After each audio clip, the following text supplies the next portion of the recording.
Inaz and the Two Unmarriageable Lovers. A novel by Dr. A. Ahmed. This story is narrated in 4 books. Book 1. Copyrights. All rights are reserved. No part of this book may be reproduced, stored in a retrieval system, or transmitted in any form or by any means without the prior written permission of the author, except by a reviewer who may quote brief passages in a review to be printed in a newspaper, magazine, school journal, or university article. This novel is a work of fiction, but the entire story is based on the real love story of 2 unmarriageable lovers. Therefore, all names, characters, places, and incidents are either the product of the author's imagination or are used fictitiously. Any resemblance to actual persons, living or dead, events, or locales is entirely coincidental. Chapter 64. Her Mighty Divine Presence. On that wonderful evening, the handsome Ethiopian lover Joseph has not allowed his beautiful Sudanese girlfriend Inaz to return to their poor chal hut in Virar. The persecuted lovers spent a long time sitting and talking by the seashore. The wife narrated to her husband what those wicked police officers were intended to do to her, and how she managed to fool them and escaped from them at the nick of time and fled to the Nizamuddin railway station and took the Dehradun slow train and returned to Bombay. She purposely lied to her lover and hid from him her murder of the innocent Indian Muslim girl. She told him she begged the Muslim girl she met in the New Delhi International Airport ladies' washroom and in tears asked her to lend her the black burqa she was wearing. She said she told her her Muslim parents had sold her in marriage to a 70-year-old Saudi man, and that old man was flying to his country at that time and taking her with him as his maidservant and female sex slave. Therefore, the Muslim girl out of compassion gave her the black burqa which she happened to be wearing with salwar kameez, and that how she escaped her forcible transfer to Sudan. Joseph thanked God 100 times for the miraculous rescue of his beloved wife. After she finished narrating her great second escape, her Ethiopian lover told her what had happened to the Indian girl who got kidnapped with her. Then, he narrated to her what those 2 bearded Sudanese terrorists had told him about her cowardly terrorist kidnap and attempt to extradite her to Sudan, and what evidence they had shown him to support their report. In response, Inaz opened her handbag and showed Joseph her refugee status certificate, which added more joy to his heart. She then said happily, "Now no Sudanese diplomat or terrorist student has the right to transfer me to Sudan because I am no more citizen of that terrorist country. I have become a free girl like the birds in the sky." She concluded by proudly saying, "I have become the citizen of the world." After their heart-to-heart talk and many warm kissing and hugging, Joseph took his lost and found wife Inaz to the Kalaba area, and the 2 intimate spirits have their dinner in the Baghdadi restaurant. After their delicious meal, the lovers went and booked a room for 3 days in a nice hotel. Inaz told Joseph she has enough money with her for having a second honeymoon together. She said she received it through a check from the UN office. The handsome husband said to his beautiful wife he can no longer allow her to live without protection and safety. According to his wise suggestion, Inaz must go and stay again in Mr. and Mrs. Alexander's residence, while he can continue living in the International Students' Hostel. This arrangement should be temporary. Since his apostate wife got her refugee status, the UN office will very soon send her application for resettlement in a Western country. Inaz accepted the wise advice of her husband and decided after their 3 days of celebrating their second honeymoon to vacate their chal hut in the outskirts of Bombay in the poor area of Virar and move to the Kalina area into the well-protected residence of the Alexanders. The intimate lovers felt they were again on a wonderful honeymoon. Therefore, they enjoyed each other's company after they had been cruelly separated by those lawless, evil policemen. They believed after Inaz became a refugee girl their days of suffering have gone forever, and their days of happiness started at the moment they met at the Queen Necklace seashore.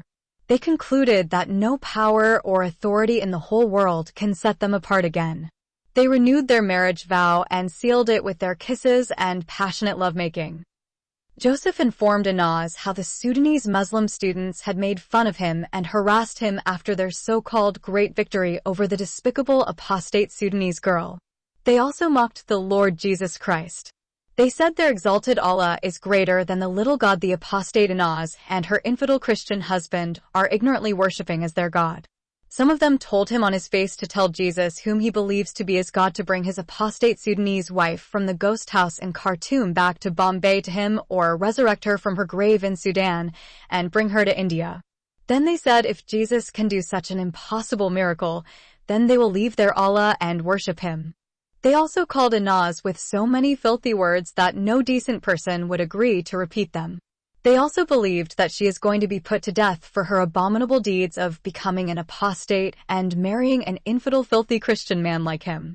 Some of them said they had already heard from their relatives in Khartoum that the accursed Sudanese girl Inaz Ahmed Salah was tried, convicted, and put to death for her unpardonable sins of apostasy and adultery. After hearing their challenges and blasphemies, the powerful Sudanese girl Inaz insisted to go in the morning to the International Students' Hostel and prove to those Muslim heathens that her Jesus is the true God and their Allah is a false god. They had plotted 2 times with the help of the Bombay police and the New Delhi police and had kidnapped her and taken her to the Bombay Chhatrapati International Airport and the New Delhi Indira Gandhi International Airport. But her Lord Jesus Christ had snatched her from them twice and will do the same 10 times because he is the omnipotent, omniscient, and omnipresent God. Joseph, however, not agreeing with his beloved wife to go to those dangerous terrorist students and challenge them in their den of kidnappers and murderers. Therefore, the brave Sudanese wife Inaz refused to change her mind until her handsome Ethiopian husband bit the bullet and acceded to her challenge. On Saturdays and Sundays, all Sudanese students at the University of Bombay gather in the Foreign International Students Hostel. If you come in those 2 days to the cafeteria, you cannot find an empty chair. Sometimes, you may not find an empty place to stand. They are like flies, grasshoppers, or cockroaches you see hovering everywhere. If you want to go to the washroom, you need to stand in a long queue. Likewise, if you desire to buy a cup of tea or food from the cafeteria, you have to stand in a long line. If you go outside the international hostel, you can see them hovering everywhere like black grasshoppers.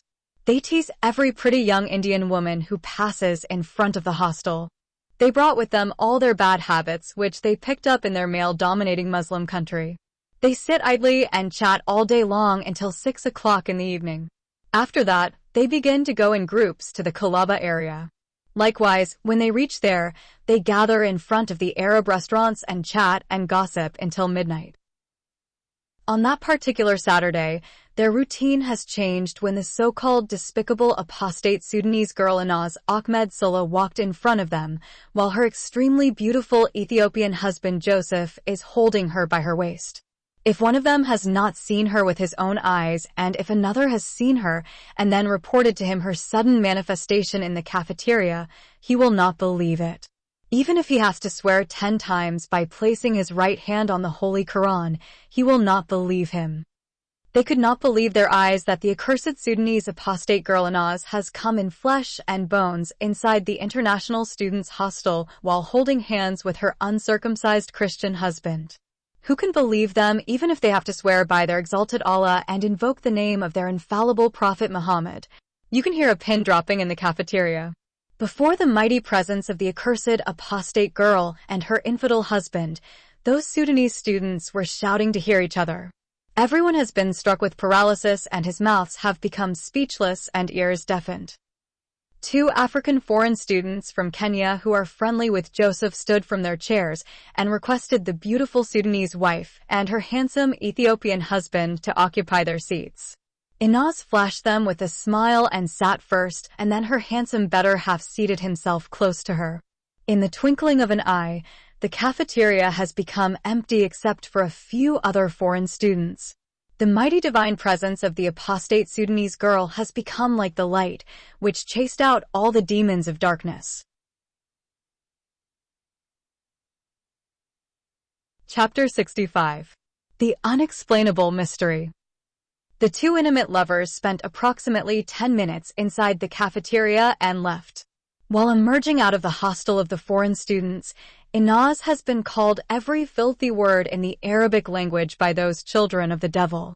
They called her the dirty bitch, the adulterous Sudanese woman, the accursed apostate girl, the ugly zombie woman, the big open pussy, and many more bad names. She ignored their nasty words and continued her proud walk while her handsome husband was holding her hand and leading her out. While the hated apostate girl is walking with her head held up high and her lovely lips are decorated with a naughty smile of challenge and pride, she understood their insulting words are exposing their bitter anger, crushing defeat, and their deeply rooted animosity towards her. When they reached the main street of the seashore, the lovers stopped a taxi driver and hopped in for their ride and disappeared from the eyes of those extremely angry Sudanese students. The news of the sudden mysterious manifestation of the Whore of Babel in the international students' hostel spread far and wide. It traveled with the speed of light and instantly reached the ears of the ambassador of the Sudanese embassy in New Delhi. The grand terrorist refused to believe it until 7 leaders of the Muslim Brotherhood swore by their holy book the Quran and sent him many photos of the despicable apostate Sudanese girl Inaz while she was walking hand in hand with her infidel husband. That day, while the two beautiful lovers were leaving the cafeteria, many of them used their cell phones and took their photos. Immediately, the ambassador contacted his accessories in crime and demanded to know whether actually the accursed apostate Sudanese girl had boarded her direct flight or not. The two Muslim terrorists knew that the kidnapped apostate Sudanese girl had managed to fool them and escaped. Nevertheless, they used her boarding card and her stamped Sudanese passport as alibis that they had successfully executed their secret terrorist mission and received their money. But the truth was that the terrorist, who was dressing in police khaki uniform and guarding the ladies' washroom at the international airport, had rushed in and tried to catch Inaz undressed up and drag her out. And, if possibly, he might find an excuse to rape her. The 6 Muslim terrorists who assumed the identity of policemen were strictly ordered by the ambassador of the Sudanese embassy not to rape the kidnapped apostate Muslim girl, and that why she was not raped like the other kidnapped Indian Naga girl. Instead of her, he found another half-naked young woman while she was lying unconscious inside a toilet room. He was in dilemma as to whether to rescue the naked, unconscious pretty woman or rape her fainted, sexy, exposed body or run out and search for the escaped Sudanese girl in the huge international airport. He guessed the pretty naked Indian woman was either committed suicide or collapsed due to a major heart attack. While he was not sure what to do, a couple of Indian ladies walked in. Upon seeing a policeman with a gun in hand and a young woman lying dead while she was half naked, the frightened 2 women thought he raped her to death or murdered her because he wanted to hide his hideous crime. Consequently, to avoid being killed or raped by the armed policeman, the 2 young women began to scream and fled out. The armed Muslim terrorists too fled before any other police arrived. To cut a long story short, the supposedly murdered young Muslim woman was rushed to the hospital in an ambulance and her life was saved. The only sad thing that happened to her was that she missed her flight to Toronto on that day. Nonetheless, when the Sudanese ambassador demanded to know the truth, the rescued young Muslim woman and her husband had already settled in their promised land that flows with honey and money. The Muslim terrorists claimed to have successfully transferred the apostate Sudanese girl from New Delhi to Khartoum and swore by their Allah and Prophet Muhammad, and the Muslim ambassador believed them. Now the angry grand terrorist wants to know how the accursed female satanic zombie, the despicable apostate Sudanese girl Inaz, returned back to India. Which authority in Sudan released such a disgraceful girl and allowed her to return to Bombay? In fact, this question was asked by many Sudanese students and received 101 answers. From the extreme claim that the President of the United States of America had personally phoned the President of Sudan and demanded the immediate release and return of the apostate girl to India, or otherwise Sudan would face further economic sanctions and also possible airstrikes by the American Air Force. Another claim said that the biological father of Inaz, as a famous and smart lawyer, proved to the judge of the Khartoum Sharia court that his daughter did not forsake Islam and become a Christian infidel girl. He supplied sufficient evidence to prove all these are malicious rumors created by some wicked Sudanese students. He contended that his daughter Inaz had a handsome Ethiopian classmate in her medical college. One day she was seen talking with him, and at once those jealous Sudanese students drew a hasty conclusion that she is in love with the handsome boy. Then they created the story of her conversion from Islam to Christianity and her secret marriage with the handsome Ethiopian Christian boy. Moreover, the Sudanese lawyer produced in court the marriage certificate of his daughter with her Muslim husband Tariq, the son of the wealthy business tycoon, Mr. Harun al-Ajabo. Yet another superstitious story said Inaz had resurrected from her grave as a zombie in Khartoum and found her way back to Bombay. Therefore, many more stories were created to explain the return of the infamous apostate girl. Some of those fancy stories had been believed and accepted, and some refuted and rejected. But not a single Sudanese student believes that Inaz had not flown to Sudan. Accordingly, the ambassador of the Sudanese embassy in New Delhi contacted the highest police authority in Khartoum and demanded to know why such an evil Sudanese girl who spoiled the bright name of Sudan and tarnished the beautiful name of Islam was released from her solitary confinement and allowed to return to India. The terrorist whom the ambassador contacted is the biggest top brass in the Special Security Department in Khartoum. That big man is personally known to Mr. Ambassador. He used to study at the University of Pune, and at that time he was the Grand Emir of the Muslim Brotherhood. He also knows the apostate girl Inaz Ahmed Saleh, and he and other lions and lionesses of jihad had hammered her and her adulterous African boyfriend Tariq Harun al-Ajabo for their haram adulterous relation. So, he told the ambassador to give him a day or two to find out how did she escape from the ghost house, and how did she obtain a new Sudanese passport and flew back to India. His inquiry immediately hit a wall when it appeared that the girl under investigation, Inaz, had never returned to Sudan since the day she flew with her father Mr. Ahmed Saleh via a Qatar airplane from Khartoum to Bombay. Then, the ambassador sent copies of the boarding card of Inaz Ahmed Saleh and her stamped passport by the seal of the New Delhi International Airport as solid evidence that she had actually flown through a direct flight from the Indira Gandhi International Airport to the Khartoum International Airport. He thought, maybe due to some human errors her return was not entered in any computer at the Khartoum International Airport. For 3 days, the big man searched the entire capital city of Sudan in and out, looking for a clue to solve that riddle, but he found none. Then he contacted the ambassador and advised him to forget about what had happened in the past and concentrate on the present situation.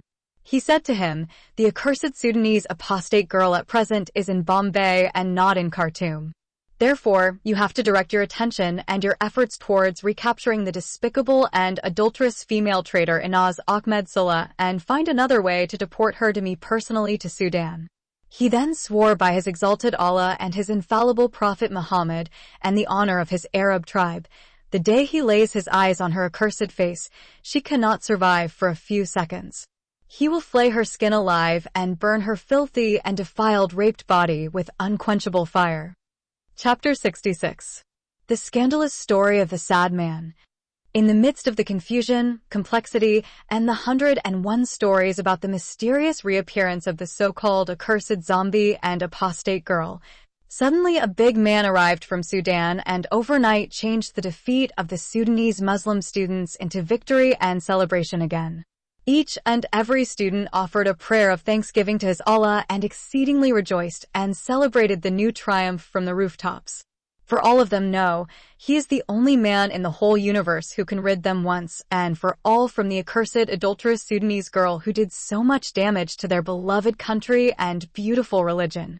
For he is the only one who has been given by the holy book of their exalted Allah and authorized by the blessed Sunnah of his infallible Prophet the absolute authority and right to correct her, beat her, and if that does not work, he can shed her blood as well. It is her dangerous biological father, the proud Sudanese lawyer, Mr. Ahmed Saleh. He walked on foot for over a month to reach the land of the accursed Hindu idolaters. He narrated in tears to some student terrorists his long and hazardous trip from Sudan to Hindustan. He told them the pagan Hindus had blacklisted his name and refused to give him a visiting visa to India. His application was rejected by the Indian embassy twice, the first time in Khartoum and the second time in Cairo. Nevertheless, as the man of Allah who has been authorized by him to bring his daughter from darkness to light, he did not give up. He determined to do everything he could to bring his only daughter Inaz from the distorted and corrupted religion of Christianity to the glorious truth of Islam. He also determined to free her from her infidel husband and give her in halal marriage to a believing Muslim man. To achieve that goal, he was compelled to give his beautiful Arab daughter in marriage to a Karabi boy who is as ugly as a black crow. No Arab man in Sudan had ever done to his pure Arab daughter what he had done to his only female child. But his bad daughter, through her haram marriage and other abominable deeds, had put him in the situation that only by giving her marriage to the son of their fur neighbors he could bring her back to her senses. He did that because he was extremely outraged and because she was in love with the black African boy. Accordingly, he traveled to Egypt and met with the Karabi boy Tariq Harun al-Ajabo and took him to a mosque and conducted his halal Islamic marriage with his daughter Inaz Ahmed Sulla according to the Holy Book of Allah and the blessed Sunnah of his infallible messenger Muhammad. At that time, he was informed by the Sudanese embassy, his daughter Inaz, who is studying medicine at the University of Bombay, has left Islam and become an infidel Christian girl. They did not tell him about her love affair with the Ethiopian Christian boy for whom she left the religion of her great-grandfather, the Prophet Muhammad, may the prayers and peace of Allah be upon him, and became apostate girl. So, the father thought, his rebellious Arab daughter Inaz would be happy when her Karabi and Jangawi lover Tariq would come, and he would convey the good news of their Islamic halal marriage. Then the two married Muslim lovers could fly to another Indian city and celebrate their honeymoon. While Mr. Ahmed Sulla is narrating those details, he is weeping, and his throat gets choked many times. Those terrorist students are also shedding hot tears. Then the heartbroken father, while he is bitterly crying and gnashing his teeth as if he has lost someone very dear to him, said, "My heart almost stopped beating when my son-in-law Tariq phoned me and told me why my daughter had left Islam and become infidel Christian girl because she fell in love with an infidel Christian boy from Ethiopia. I could not believe my ears when I heard that my own Arab Muslim daughter had forsaken her religion because she wanted to marry an uncircumcised infidel Christian dog. A daughter of Arabs who was born and brought up as a Muslim girl had destroyed the honor of her Muslim family, sold her beautiful religion of Islam, and spoiled the bright name of her country Sudan because she fell in love with an unclean infidel Christian pig. Such disgraceful and abominable deeds had never happened before or were likely to happen again. If Inaz is not my daughter, I would not have believed such a story, even if someone told it to me under oath. Because of that filthy uncircumcised infidel Ethiopian boy, Inaz divorced her handsome and highly educated cousin Osama Hashim Sulla, and the secular Indian court okayed the divorce and sent a divorce certificate to her first husband in Riyadh. I have never heard before a Muslim wife could divorce her husband without any lawful reason. Islam gave the power to divorce without any reason to the man and not to the woman. Also, the wise Allah gave the man the right to marry up to 4 wives at the same time. If Islam allowed the woman to divorce her man because she fell in love with another man, then Muslim society will collapse overnight. How dared the pastor of the Bombay church allow my Muslim daughter to marry a man without her father's knowledge and consent? According to Sharia law, the woman is utterly incompetent to enter into a marriage contract either herself or for another, even though her guardian should authorize her to do so. Our gracious Prophet Muhammad, may the prayers and peace of Allah be upon him, said, if a woman gets married without the consent of her father or another male wali, her marriage is invalid, and she has become an adulteress. In the past, I just heard a rumor that my daughter had married an African Sudanese boy without my knowledge and consent. Immediately, I rushed to India and had almost killed her, but the neighbors came and rescued her from me. Later on, I discovered it was just a rumor, so I forgave her. Even so, I did not fully forgive her until she proved her innocence by undergoing 3 virginity tests through 3 qualified Indian female doctors. All 3 tests proved she is still a sealed virgin, just like one of the Houris of paradise. Although I had pardoned her, still I forced her to discontinue her medical study at the University of Pune and took her with me back to Sudan. Soon after our return, I gave her in marriage to her cousin. Her handsome Arab husband is a highly educated boy with a bachelor's certificate and master's degree in business administration. He is working as a senior accountant in a big foreign company in Riyadh City. In less than 6 months, she ran away from his house and accused him of so many malicious lies. She falsely claimed he is a gay and a pimp who sold her through gambling as an unpaid whore to 7 of his Saudi friends. My wife and I knew it was a lie because no Sudanese husband in the world could sell his wife as a prostitute, even if he was a gay who practices sodomy with other men and a pimp who sells prostitutes in cheap sex to lustful men.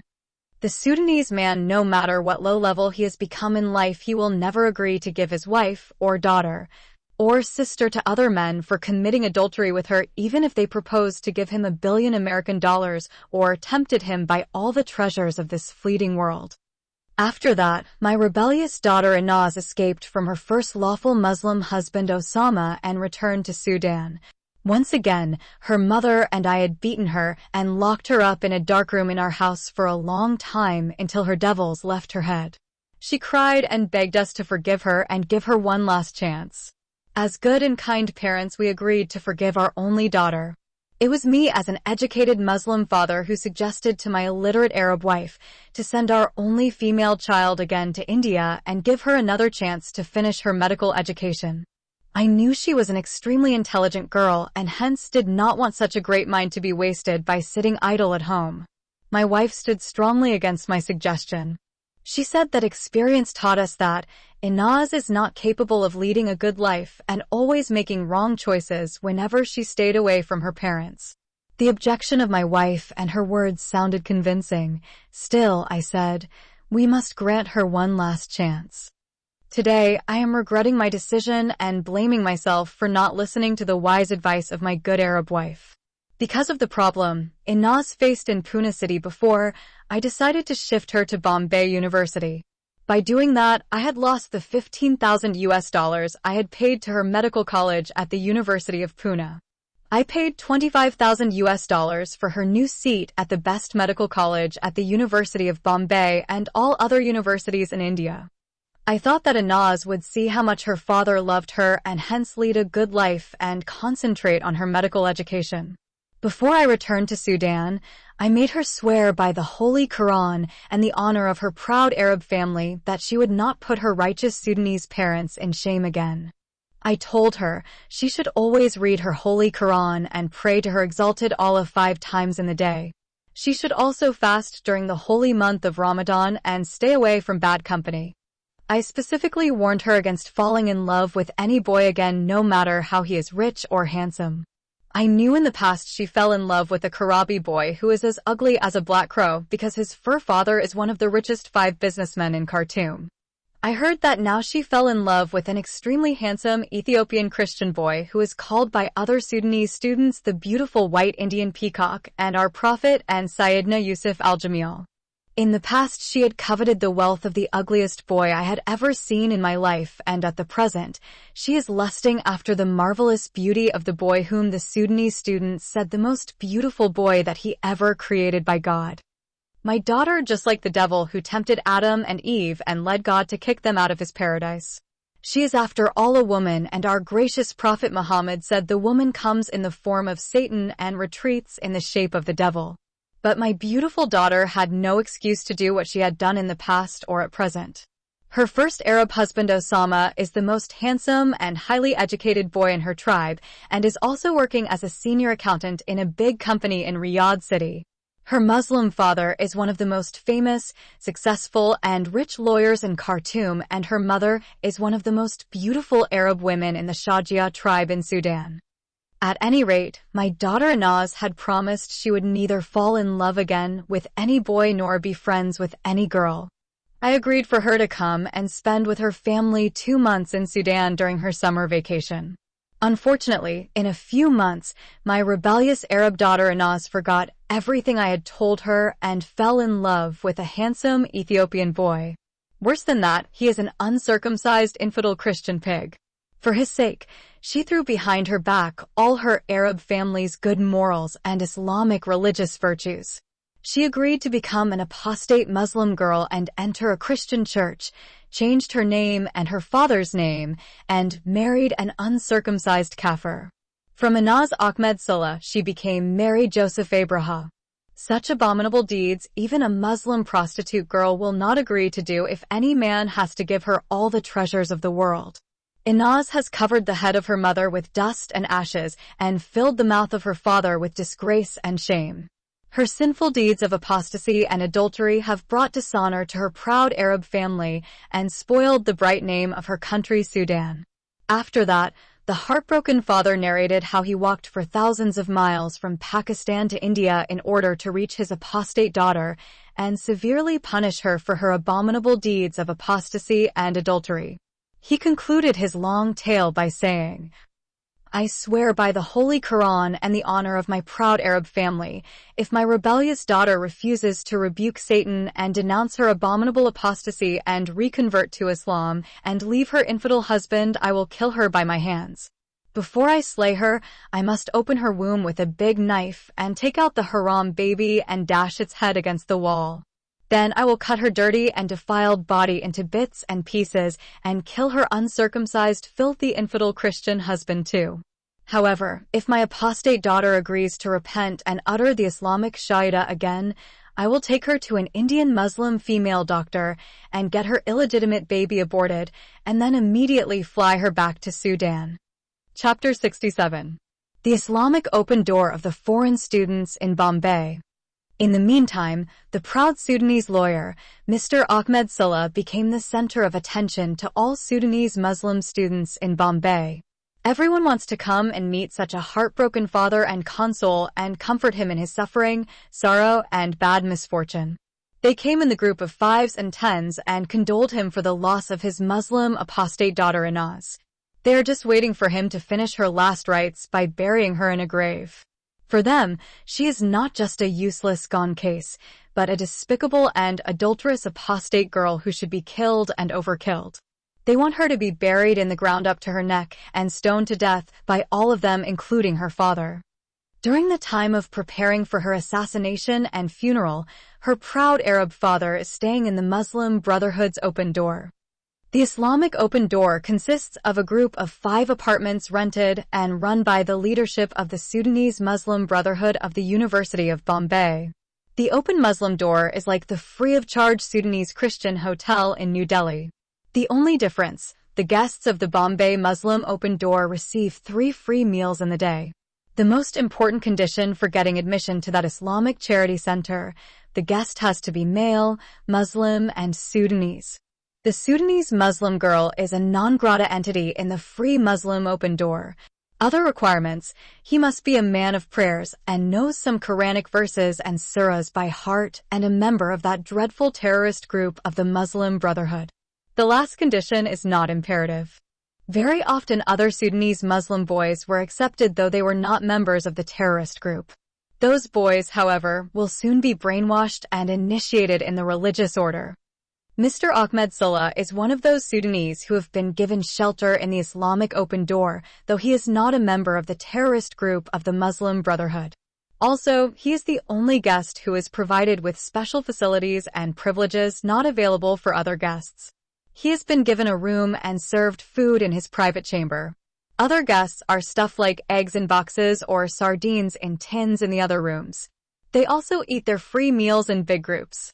To avoid mentioning again how gross and unhygienic those free meals are prepared and consumed, one should recall minding. The one-time free meal Joseph and Inaz were forced by their miserable conditions to participate in during their stay in the Free Sudanese Hotel in New Delhi. Yet another remarkable difference between the Christian refugee asylum seekers and the terrorists of the Muslim Brotherhood in the Islamic Open Door. The guests are served 3 meals in the day while the refugee status seekers at the Sudanese hotel can eat a one-time meal in 24 hours, which is called the train has started to move.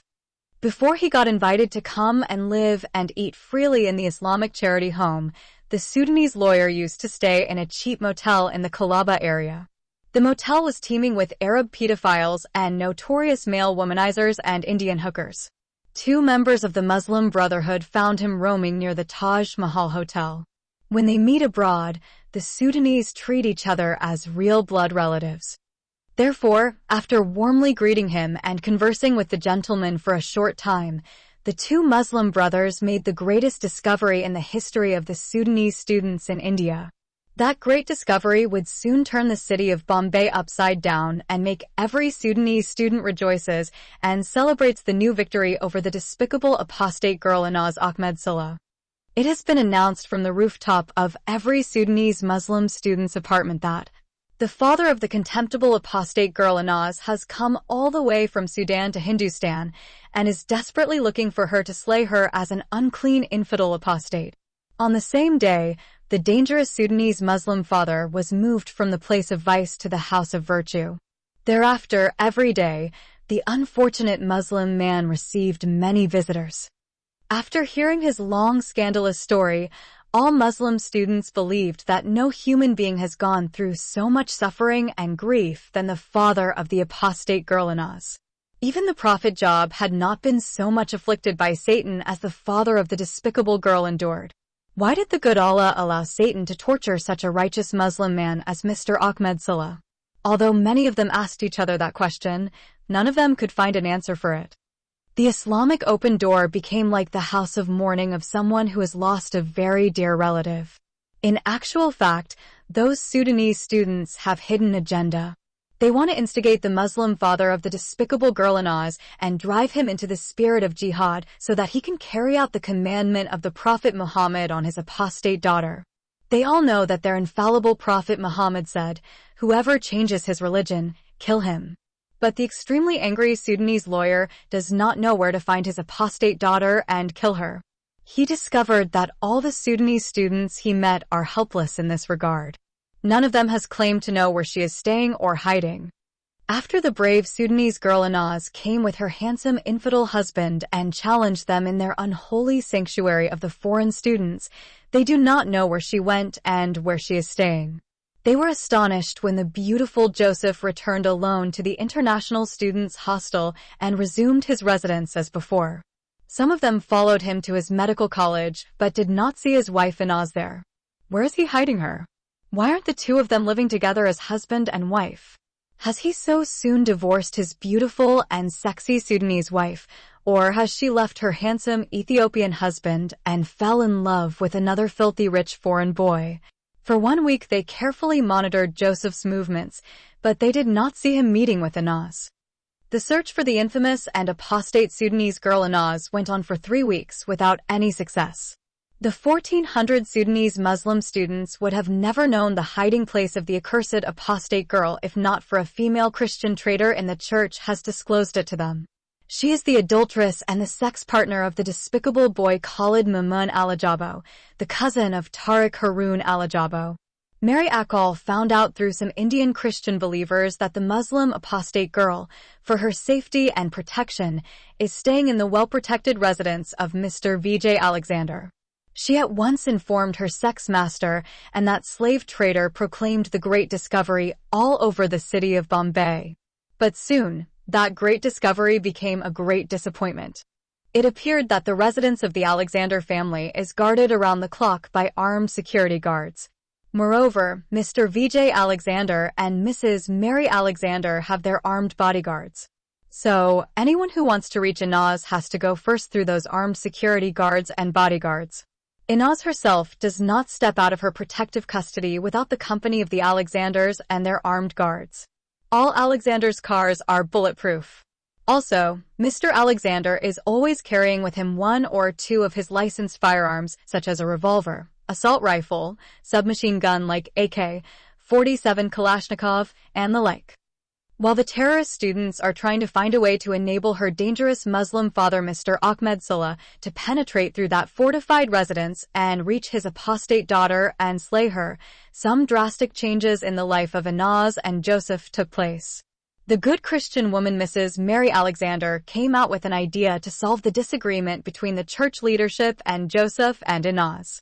She had good intentions. She wanted the intimate lovers to return to their church and be received as husband and wife as before. But before she put her thought into action, she discussed it first with her good husband. Finding her husband agreeing, she told him to talk to their pastor first before sharing her plan with the 2 excommunicated lovers who were kicked out of the Bandra church. Pastor James also accepted the brilliant idea and promised to abide by his words. After that, the Indian Mary shared her idea of reconciliation and acceptance with Inaz, and through her, the brilliant idea reached the ears of Joseph. The Sudanese wife phoned her Ethiopian husband and told him what Mary had suggested. According to the plan, Inaz should go to the Bandar court and divorce her Muslim husband Tariq Harun al-Ajabo as she did before with her Arab husband Osama Hashim Silla. After the court would grant her an official divorce, Joseph and Inaz should have a new court marriage. Inaz went to the Bandar court, filed for divorce, and gave the court her former African boyfriend Tariq's parents' address in Khartoum. As her case with her gay and pimp husband Osama Hashim Silla, the secular Indian court divorced Inaz Ahmed Silla from her pseudo-husband Tariq Harun al-Ajabo. Shortly after receiving her divorce certificate, Joseph and Inaz have second court marriage and church wedding and received new 2 marriage certificates. Then and only then the church leadership welcomed them back among the sheep of the holy sanctuary.